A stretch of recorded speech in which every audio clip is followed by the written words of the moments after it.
Hi guys, Scott Woodward with you. Let's look at the two games for Friday night NRL Round 6, 2012. Both the games are in Sydney. First up we have the Rabbitohs versus the Bulldogs, and the Rabbitohs certainly have got it against them here based on their recent games against the Bulldogs. The last 9 games, the Bulldogs have won 9 of these games, and certainly they will go into this game favourites.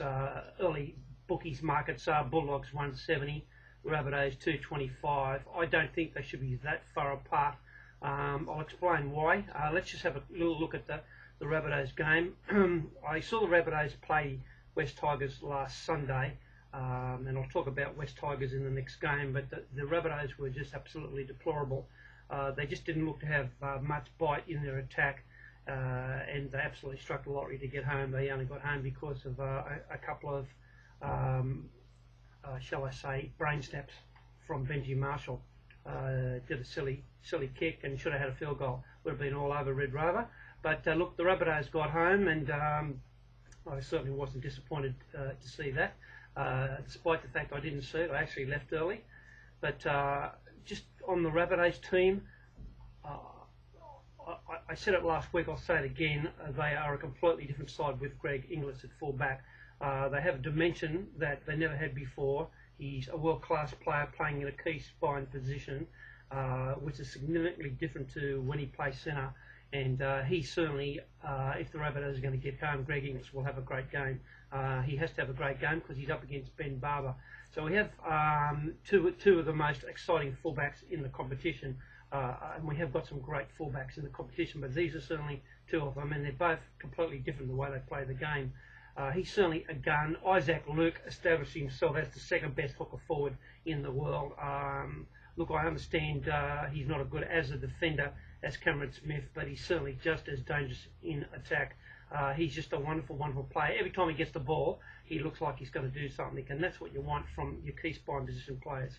While Isaac Luke and Greg Inglis are there, the Rabbitohs are going to be very hard to beat. John Sutton is John Sutton. He can be one of the best players in the world, and then he can put in a shocker. But he's the second receiver. I had a close look at Adam Reynolds up close on the weekend, and I have to say that unless he changes his attitude, he's not going to make it in first grade. I think he has got all the ability in the world. I think he can run okay, and I think he has the ability to talk well, and he has the ability to kick okay. But his kicks on the weekend, they weren't strategic. They were just straight back to the fullback. Never put any pressure on the fullback whatsoever, and he never looked dangerous whenever he got the ball. The thing that I was disappointed with Adam Reynolds was the fact that he rushed every time he had the ball. He either rushed a pass or rushed a kick. He didn't look to have a lot of time, which is what the great halfbacks have got, and I don't like to see that. Look, I know he's young and inexperienced, but I would have liked to see him put himself in a position to call for the ball. He wasn't calling for the ball. It was just when it comes to him, he took it, and he should have been standing in front of John Sutton and saying, "Give me the ball, I'll take control here." He wasn't doing that, and didn't like the signs that I saw of Adam Reynolds.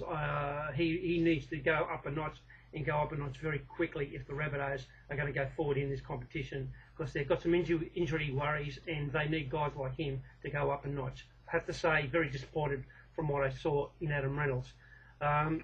Also disappointed in what I saw from Scott Geddes. Look, I just think he's a toiler. He's a front row forward. He doesn't hurt anybody. His work rate's okay, but he's just a dead set plotter.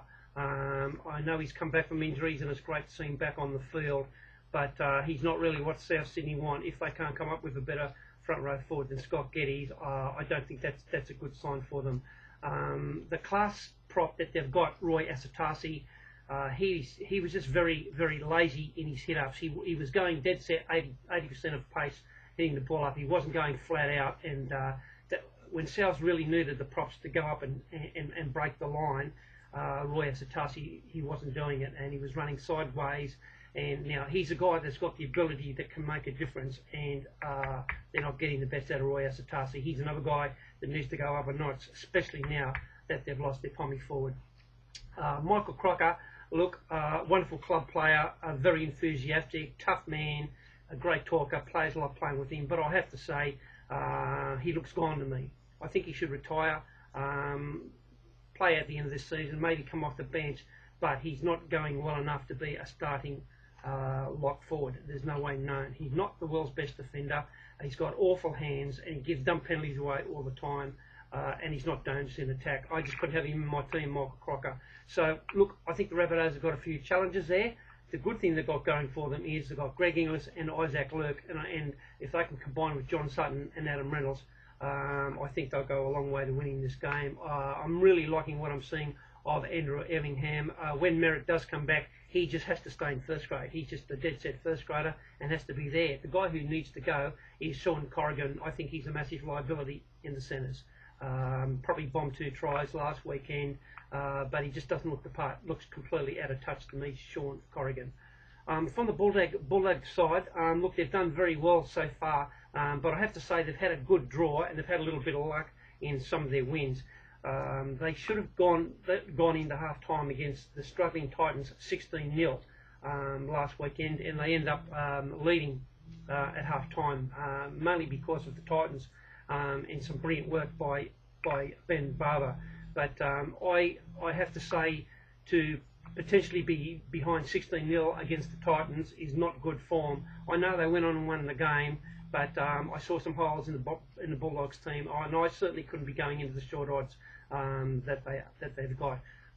You want to compare their spine with the Rabbitohs? We're talking about Josh Reynolds and Chris Keating at 6 and 7. That's a big red flag for me. And Michael Ennis, I don't think he's nowhere near his best form of last year at this stage, and he's also a suspect defender as well. So we've got 4 guys in the spine: Ben Barber, Reynolds, Keating, and Ennis, all very suspect in defence. And I think some of the big Rabbitohs men, and there's plenty of them, could have a little bit of fun there if the Bulldogs are defending their line. So for me, look, I could only be on the Rabbitohs at the plus, but it's very, very hard to back them on the form that they showed last week. And there's no question that they'll be missing their Pommy forward. He's certainly probably the second best forward in the world. Not too many teams can come back losing a guy like him. But it's much better losing him now than losing him during the game. When he went off last weekend, they didn't know what to do, and they were very lucky to get away with the game. The other game we have is the Tigers versus the Broncos, and the Broncos are on the road, and they just continue to do very well, the Broncos. Look, they're still struggling to play 80 minutes, and yet they're still winning well. It just gives you an idea of the massive talent in this side. The bookies have them favourites at 157, Tigers 245, and look, I think 157 is not bad odds. Certainly, the Tigers get back Robbie Farah, who will make a big difference to them. They sadly lack his direction. Why the coach played Fulton at hooker is beyond my comprehension. He just ensured that the Tigers were going to get slow service, and that's what they did, and that's why they've struggled without Robbie there. Robbie will make a big difference coming in. Keith Galloway, with his size and experience, will make a big difference. They've been sadly lacking up front, but he can't possibly be 100% fit. Liam Fulton will drop back to the second row, and Matt Bell will go into the bench.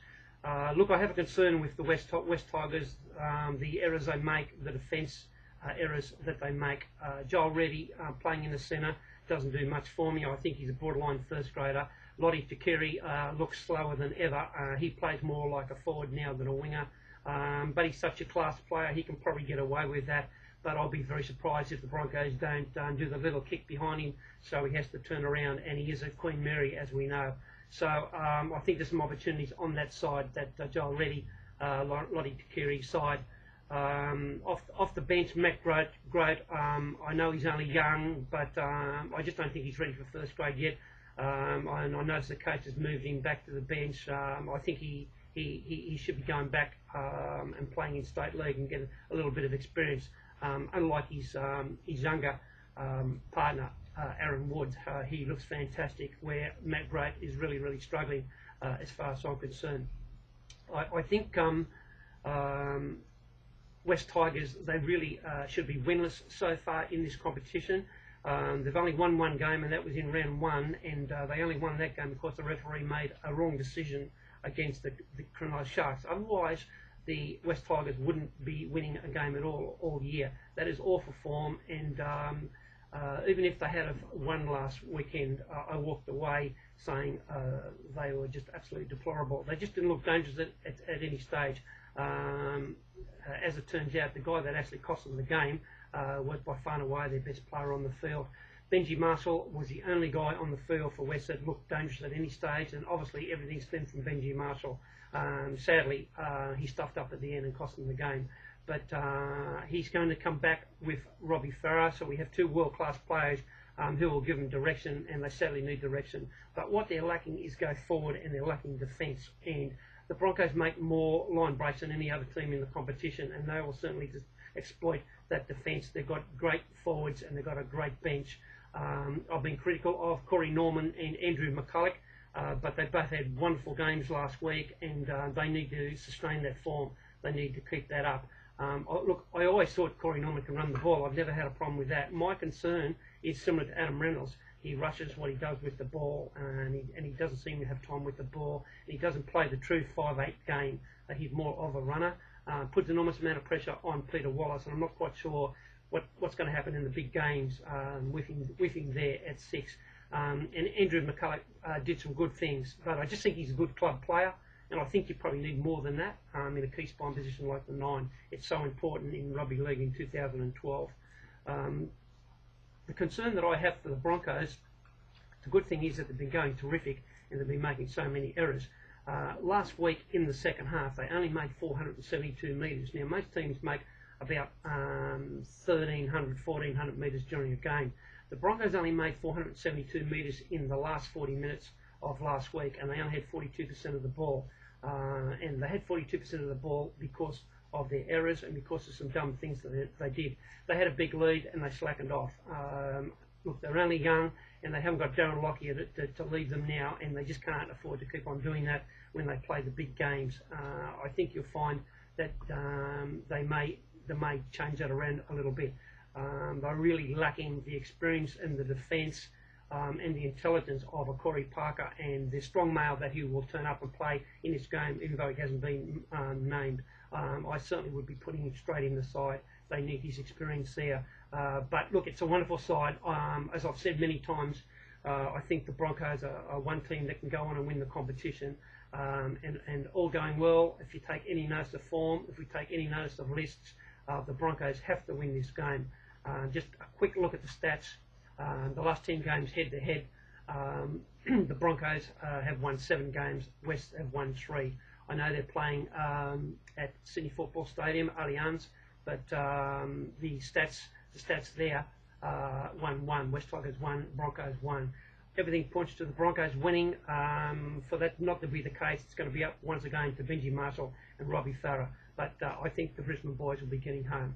Look, we've got a wonderful weekend. I hope to talk to you again over the weekend. And if I don't, have a wonderful and safe Easter. All the best. Cheers.